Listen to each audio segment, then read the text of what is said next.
Mosab Hassan Yousef, so much welcome to this podcast.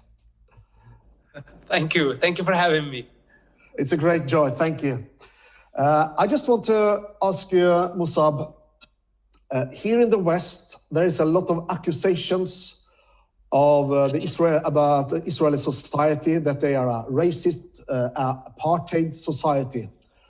What is your view and your response to these accusations? You know, in our culture, we say, you know, when you point with one finger at someone, you like basically pointing three fingers towards yourself. You know, why someone would want to go on and accuse the whole nation of being racist, you know, or even like a government, you know, it's nonsense and absurd accusations that actually unfit for the 21st century. But look, the accusations of the Jewish people, unfortunately, they are not new. Anti-Semitism is not a new thing. And people want somebody to blame, you know? So why not blame the Jewish people, which appear, you know, to be like persecuting the Palestinian people, which only can exist in black and white reality. The Middle East reality is not black and white, and it's not, in fact, right and wrong. It's about a country, a democracy, defends itself against ideological, fundamental terrorist groups that target all type of life, innocent civilians. So I don't know those people who accuse, you know, if they were in the position of Israel, how would they deal with such a problem? What's your view on the? You have been inside the Israeli society. What's your view of the values of the Jewish country? You know, first of all, just off my mind in the moment, the third biggest political party in Israel is the Arab Party, and that's in the parliament. It's legitimate. It has. They have their rights. They argue. They yell. They vote, and they have the chance to participate in the government if they want. But they refuse to participate. You know, they're a big party. So, what apartheid we're talking about then? So, the fact. I don't want to say other things regarding to Israel and the Arab world. The Jewish people, you know, pray for peace of the world. You know, they are not out there to conquer the world. You know, and they are actually, they know how to coexist with every society. You know, if you go throughout the Jewish communities around the world, yes, they live in their own neighborhoods and they have the right to have their own communities, but they respect the local laws. They don't interfere, you know, with nothing. And beautiful people. You know, they have contributed so much to life, you know. Like, for example, when they have innovation in a certain field, they don't say, you know, this is only for the Jewish people because Jewish people made it, you know. It just, they share with the rest of the world, you know. This is the spirit. I wish, you know, that the Palestinian people have some solid account, or even the Arabians have a solid account to actually brag about, but they don't. So it's absurd accusation. I think this small nation, and of course, you know, for me, for the audience from outside, they say, okay, they paid you. This is why you're saying this.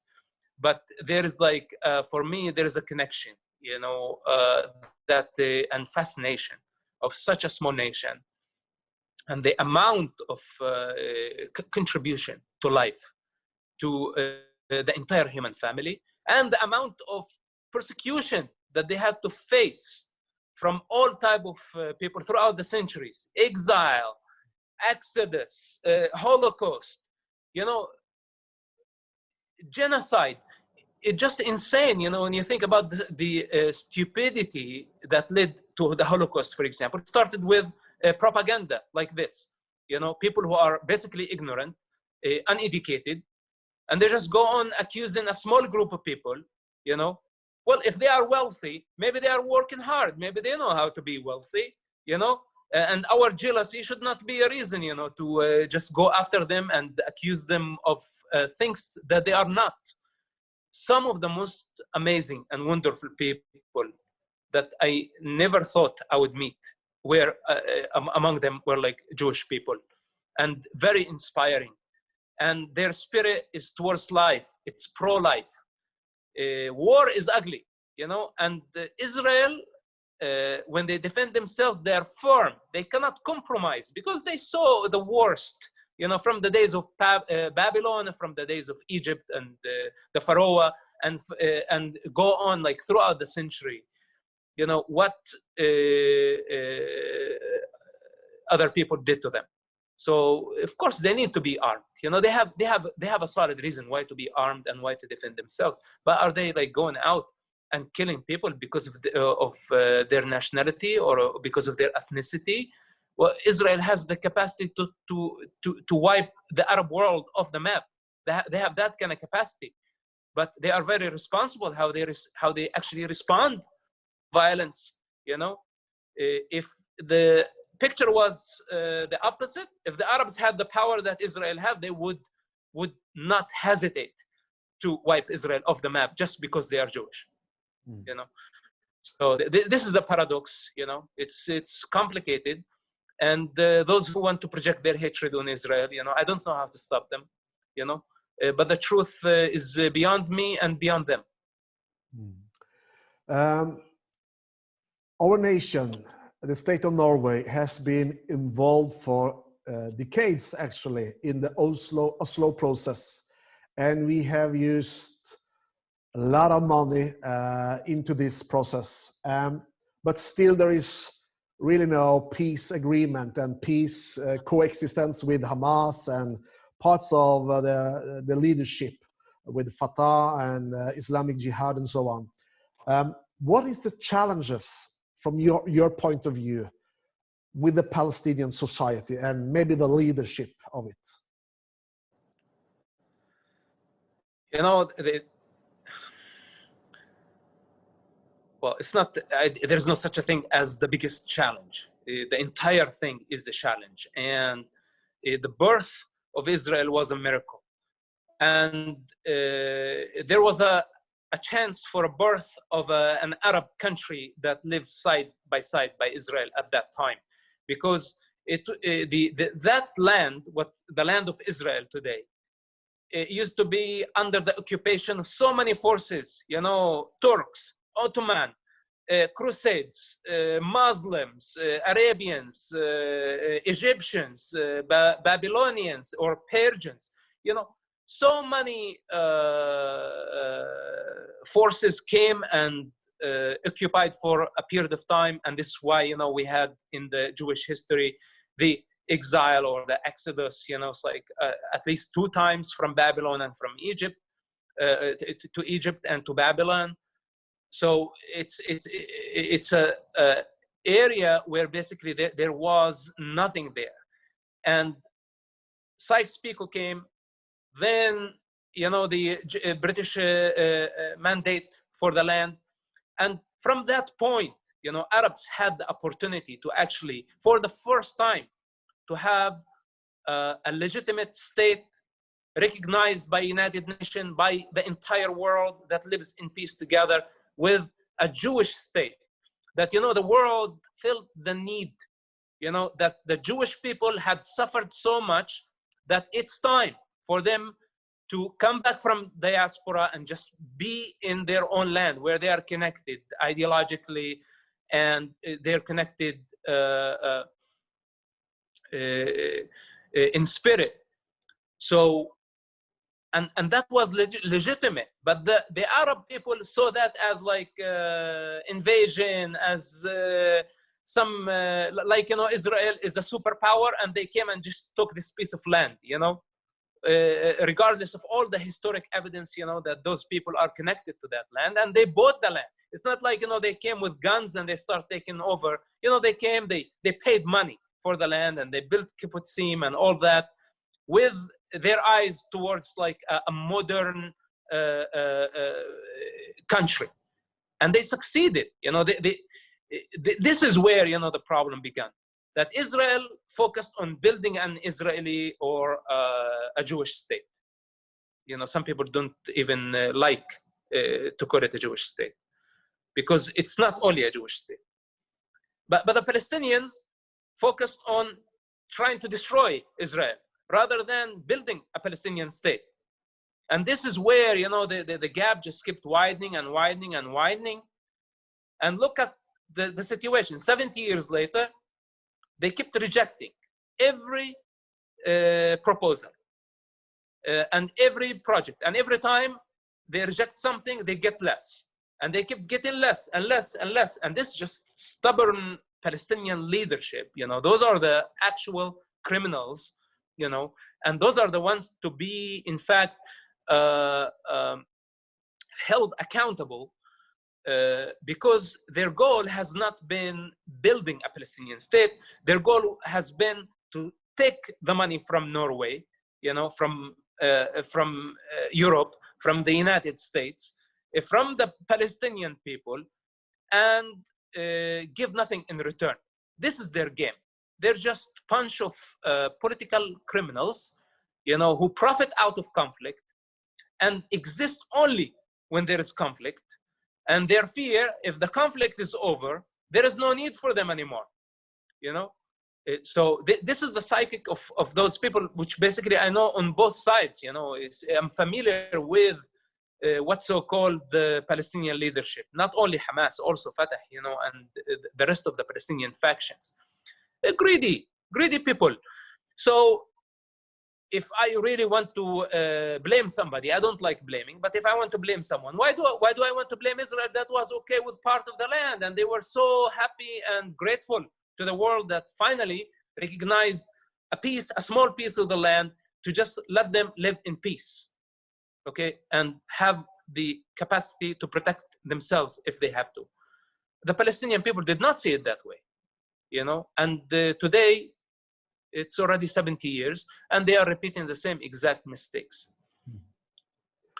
Maybe you will ask me later, or maybe it's on your head, regarding to what's happening right now in the Middle East. We can talk about it in more detail, but this is another example that we have an opportunity on the table. And what the Palestinian Authority is saying, we don't want the deal of the century, it's unfair, we don't want it, and they're rejecting it. Just another rejection, This is their style.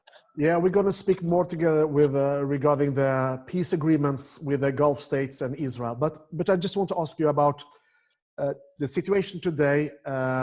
What is the role of Iran and Turkey? Is this ongoing process? Turkey, when we talk about Erdogan, he is the politician who has the Sultan's ambition. In his head, he is not a president. In his head, he's a sultan. And maybe he wants to be another sultan, who controlled all the Arab region. This is what the Ottoman Empire did, prior to the World War I. And he's posing as that, as this is his ideology. It's very close to the Muslim Brotherhood ideology. It's anti-Israel, it's anti-Jewish, it's anti-Western civilization and Western values. So he will try, he will try, and his party will try. And most importantly, it's not just an individual with ambitions. It's a political party that is Islamists, basically, and it's an Islamic movement. And they long for their empire, and it's a very big and dangerous political ambition. But throughout the centuries, all countries, went through this stuff. But today it's 21st century, I mean, really, there is no room for empires and emperors right now, even political borders, you know, it's like becoming a problem. So those people live in the 7th century mentality, basically, you know, or like in the dark ages, and their dream is unrealistic. Now Iran is even worse, but it's the same, you know. It's their ambition to control human and natural resources in the region, and they will continue to create chaos in the region and division. Iran and the Arab world are bitter enemies, you know, because simply it's ideological problem of what's so-called Sunni Shia, and Iran represent the Shia minority, and they have a fundamental problem, you know, who's a real Muslim and who's not a real Muslim, you know. And the Shias say, we are the only legitimate part, you know. So, well, this is a big problem, you know, in the belief that it's not only about the government, it's about the denomination of Shias. Okay, so these are the things that, you know, we pay our, like, you know, where I focus. You know, of course, we can say many other things, artificial, political, but the ideological connection, you know, why Turkey is behaving that way. Turkey is the Ottoman Empire, you know, and some people have a dream to bring it back to life, you know, and Iran is the same thing. You know, they believe that they need to go invade all the Sunni Arab countries, 21 countries, and convert them all to Shiites, and therefore dominate the world. Very dangerous people. Yeah. If Biden will now be the new president in January in the States of America, United States of America, what do you think if they will try to get a new agreement with a nuclear agreement with Iran? What do you think about it?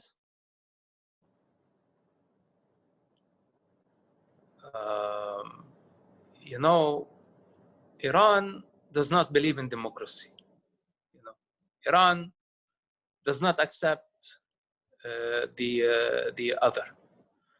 And I'm not against tolerance and negotiations and all that. You know,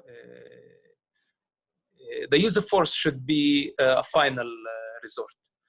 But intelligence services, including CIA and Mossad, you know, and other intelligence services, they know that Iran is not giving up their nuclear ambitions.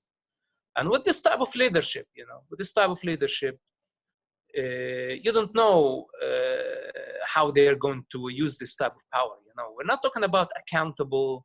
You know, okay, United States is a nuclear power, Israel is a nuclear power, France, you know, and many other countries. But it's not up to a religious leader, you know, sitting somewhere in the dark, and if he's upset, he's going to press the button and wipe out a country, you know. So this is the reality of Iran. And of course, there are other calculations, you know, when it comes to natural resources and to control the region, and the political interests between European countries and Iran. And this is where, you know, I think some European countries will go on compromising, you know, or maybe a left party in the United States might think, you know, it's like, no, those guys, we can't talk to them. You know, what language? You know, they don't understand your language. In fact, they see tolerance as a sign of weakness. So that this is a fundamental problem. Now, with that said, I personally think sanctions are working, you know, and this is the language that basically can make Iranians think 10 times before they act. Unfortunately, you know, we saw the assassination of the Iranian scientist, and this is horrible. You know, it's like the last resort. You know, to have to stop the program instead of like just giving up the program and focusing on their infrastructure, focusing on their people. You know, they're just giving up the future of the nation for a crazy idea of a nuclear program. So this guy had to get out of the way, you know, and it's, you know, it's sad, you know, the end of there is a human being, you know, and there's killing involved, and there is like violence, the use of force. It's the last resort. So now with all this, I felt the need, you know, to bring just like this small picture of the bigger truth. I hope from whatever, you know, next president is going to be in the United States, not to be naive about this, you know. This is not about, you know, left and right wing. It's a very dangerous situation, you know. Iran plus nuclear program is not good news. It doesn't matter, Republicans or Democrats, it really doesn't matter. And I think France, Germany, other European countries, they really need to maybe let go of their bargaining chips, you know, whatever they're getting in return, you know, because, you know, Paris is very close, you know, to the Iran, and it's within the range of any ballistic missile. So can you imagine, you know, when Iran has the power, negotiations will be completely different, okay? And many democratic countries and free countries in Europe will have to pay the price for centuries, you know?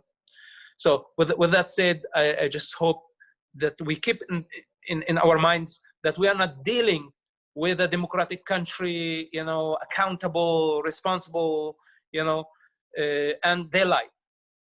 Very important that they lie, you know, and it's justified by their religion. To say it's like, okay, this is a peaceful, it's about energy, but in secret,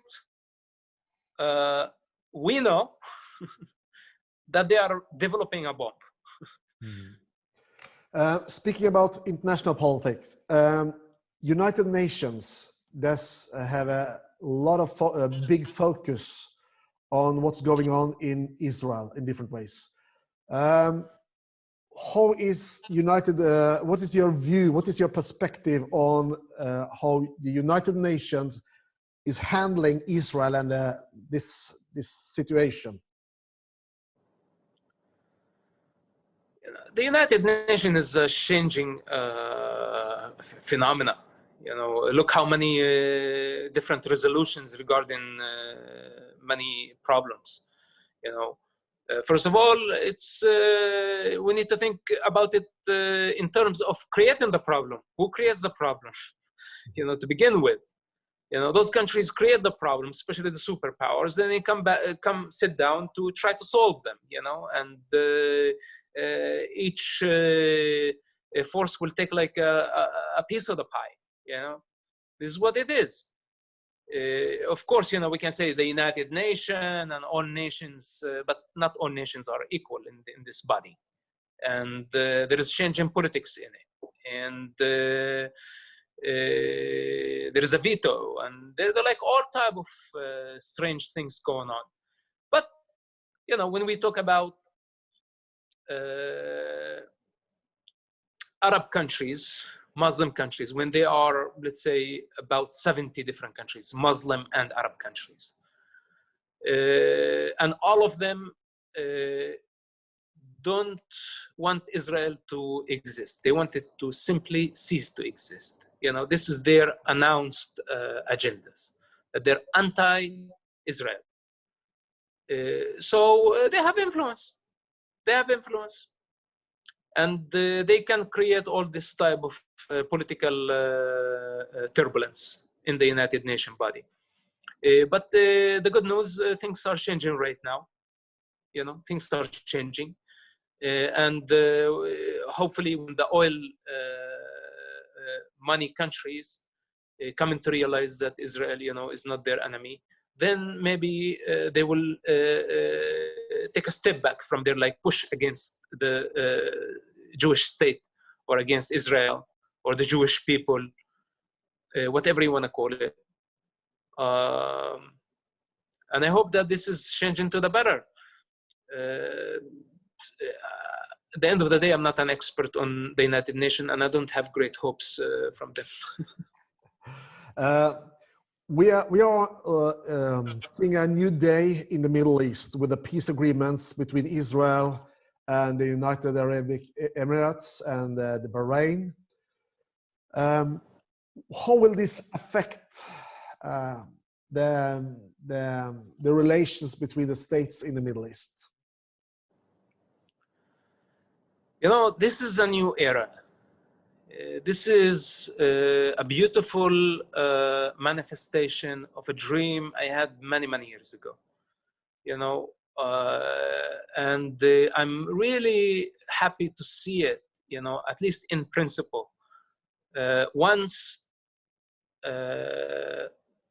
powerful Arab regimes funding terrorists and funding extremists to go fight Israel, that they're coming right now and say, actually, we're not seeing in Israel as an enemy anymore, you know. In fact, Israel can be a great partner.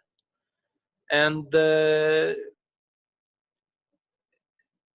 they had been waiting for the Palestinian Authority to come to a resolution, you know. But they're asking for the impossible, things that cannot actually work. You know, like, for example, 9 million people to go back to Israel. As you know, they weren't born there even to begin with, you know. And those Arab countries got fed up with it, you know. They look at Israel, and it's a leading power in the region, leading economy. And they see in it as a gate to the world, to the universe. You know, everywhere you go right now, you know, the Israeli technology, especially when it comes to defense, you know, even the United States buy from them. You know, China buys from them, India buys from them. All type of anti-terrorism technology and defense systems. And the Arabs look just at Iran. Their immediate threat just next door, you know, and they are common enemy with like what's supposed to be their worst enemy. But so it's you know, it's just common sense. And the Arab world right now, you know, they just got fed up of like Palestinian, you know, enough of this. So they went just directly to Israel, you know, and I think this is actually what will eventually bring the Palestinians to the table and have them to be just come down their horse and realize that it has been 70 years and there is no room right now for unrealistic dreams. It's about practical solutions, you know. The Palestinians have a great opportunity like nowhere else, you know, of a something. And that was like a proposal that I gave a couple of weeks ago, that a Vatican state. The Vatican is one of the most powerful states in the world and one of the richest countries in the world, but does not have political borders. You know, it's a state within a state. And the Palestinian people have the opportunity to control the Muslim holy sites, the Christian holy sites, and take tickets and take lots of money on the way in, on the way out, you know, and they will be very rich, very happy. You know, they don't have to live off other superpowers donation.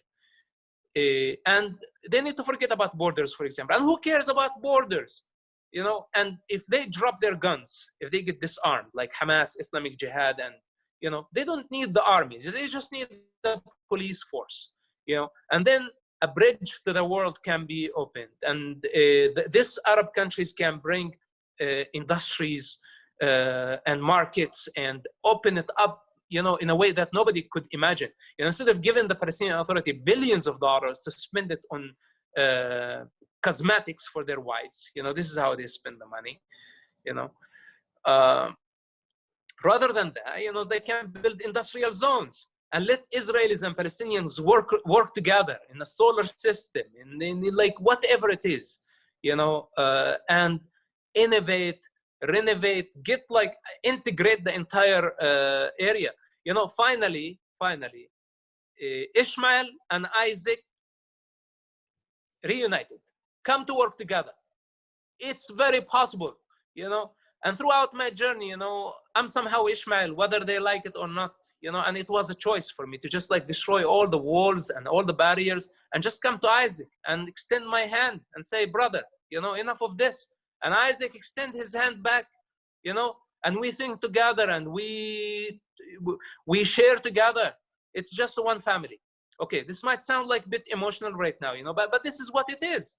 And eventually all these political and ideological barriers created by Iran, by Turkey, by the Ottoman empires, it's just forms of ignorance. This is what it is.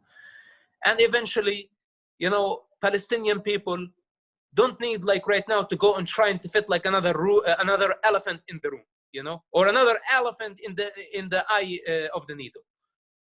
It's think about the Vatican. Think about a state without borders, and trust me, Israel does not want to rule over the Palestinian people. It's not of its interest at all, So with that said, take the money, build infrastructure, You have the holy sites, not many countries, Al-Aqsa Mosque, for example, at Temple Mount.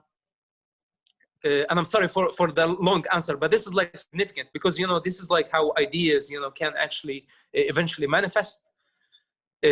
Is the third important Islamic holy site.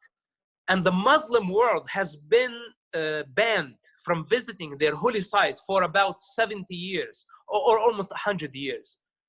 Muslim pilgrims cannot go visit their own mosque. Why?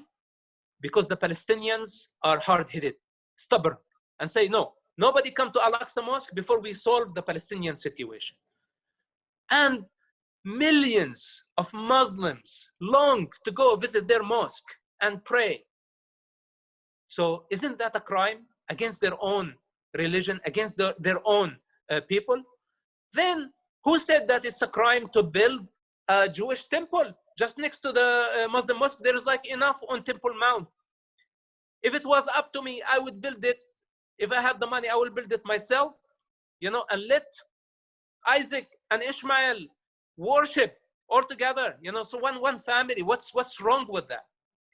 This is what I would like to see. And by the way, if the Palestinian Authority miss on this opportunity, my suggestion to give the Islamic holy site in Jerusalem to Saudi Arabia, for example. Saudi Arabia right now sitting down with Israel. They've been friends for a while.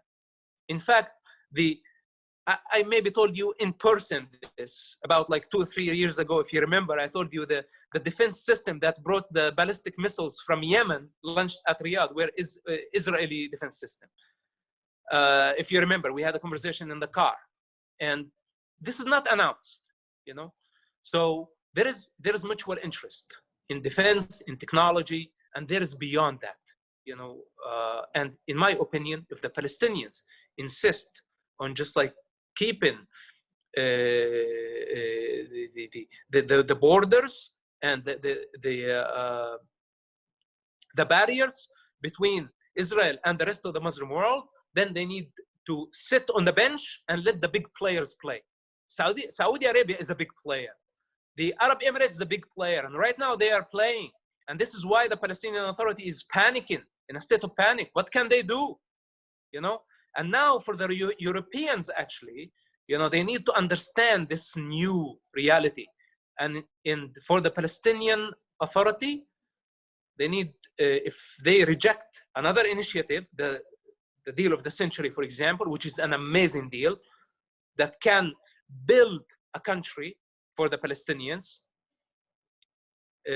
then Saudi Arabia should take over the religious sites, open it for the Muslim world, and let the Muslim world actually come and see Israel for what it is, away from the propaganda, by all the dark forces of existence. Let them come and see how actually Israel has Arabs, has Muslims, and in fact, Arabic is the official language in Israel. Islam is practiced freely, azan. There is no apartheid, and in fact, Arab Israelis, if they choose, they can be just as equal as to the right-wing Jewish parties, no problem. But they need to respect the country that they belong to. Again, my apology for the long answer. This is a new era. That's it. When the super powerful countries, the oil money countries, come and say, that's it. We are the ones now we want to play. And Israel is a partner. It's not an enemy. And they actually see in Israel for what it is. Lots of things has changed. Yeah. Mosab, what do you think is the main driving force for the Arabic states to make peace with Israel?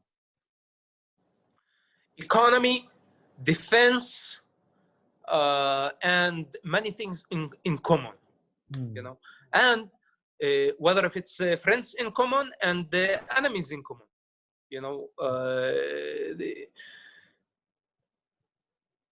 after the birth of ISIS, look how ugly ISIS was, and that's just projection of darkness that all of us witnessed, beheading people, burning people alive, and raping and destruction. Not to mention stealing and all the other acts of ISIS that all of us were disgusted of.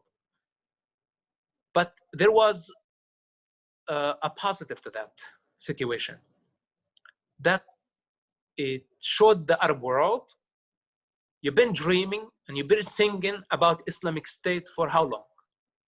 And here you are. You see the Islamic State. Here it is right in front of your face. Is this what you want? And the answer has been no, by the majority of the Muslim and the Arab world. The Arab world is tired of seeing masked men waving with their rifles, want to destroy civilization. Enough of this. And those who are waving with the rifles, they're not only against Israel, they're not only anti-Western civilization, they're also anti-life. And this is evident. So today, the Arab world see, that this is a monster and two-edged sword. They paid the Muslim Brotherhood and they invested their energy in Hamas and in Islamic Jihad and giving donations and opening offices for Hamas in Riyadh and in Jeddah and in Abu Dhabi. For how long? For about 70 years. What was the outcome? It just created monsters, that basically came with a fire back at the Arab world. So I think this is right now is coming to an end. And let me tell you something, and to your beautiful audience, that the Islamists and jihadists in the Middle East are cornered. They are bankrupted morally and financially. Okay? Morally and financially. When Saudi Arabia used to give them lots of money, it was a big problem. But right now there is no money and all the resources been drained out. And Iran, this is like the benefit of the sanctions against Iran. Iran gives Hezbollah $1 billion annually and gives Hamas about $100 million. Okay, this is not big money, but this money can do lots of chaos. Lots of chaos. $100 million in the hands of a terrorist organization or $1 billion, that's a lot. So those like sanctions maybe right now make Iran will also think, if the situation continue like this for the next few years. So practically, terrorist organizations are bankrupted. People are not buying their ideology. It's not making sense anymore. Of course, some people still buy it, but the majority don't want that. They don't like it. Out of money, out of business.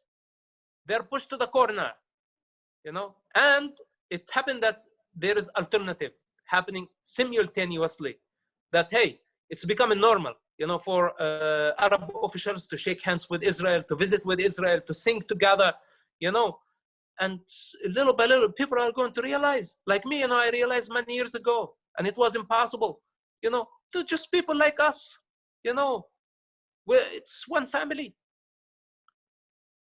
So this is what's happening right now. That's another dimension of the change. Thank you, Mosab. My last question. There's a lot of friends of Israel here in Norway, and we do also love the Arabs. We want the welfare of the Arabs, the peace for all people living in the region. How can we, in our society, be a blessing to the people living in the Middle East?